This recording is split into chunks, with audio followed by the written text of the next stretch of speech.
சர்ச்சை பேச்சு அதிமுக முன்னாள் நிர்வாகி ஏ.வி. ராஜுக்கு நடிகை த்ரிஷா நோட்டீஸ். அதிமுக முன்னாள் நிர்வாகி ஏ.வி. ராஜு சில நாட்களுக்கு முன்பு நடிகை த்ரிஷா குறித்து சர்ச்சை கருத்துகள் பேசியதை அடுத்து அவருக்கு நடிகை த்ரிஷா நோட்டீஸ் அனுப்பியுள்ளார்.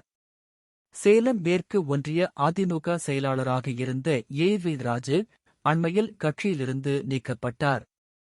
இதனையடுத்து அவர் அளித்த பேட்டியில் நடிகை த்ரிஷாவின் பெயரை வெளிப்படையாக குறிப்பிட்டு அதிமுகவை விமர்சித்து சர்ச்சைக்குரிய கருத்துக்களை தெரிவித்திருந்தார்.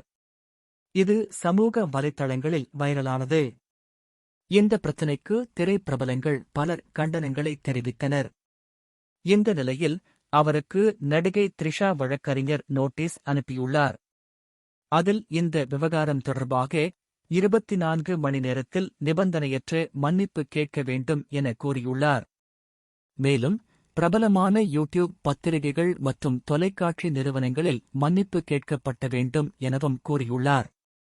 கடந்த 4 நாட்களாக அவதூறு கருத்தினால் மன உளைச்சலில் ஈடுபட்டுள்ளதாகவும் இதற்கு நஷ்ட ஈடு தர வேண்டும் எனவும் தெரிவித்துள்ளார்.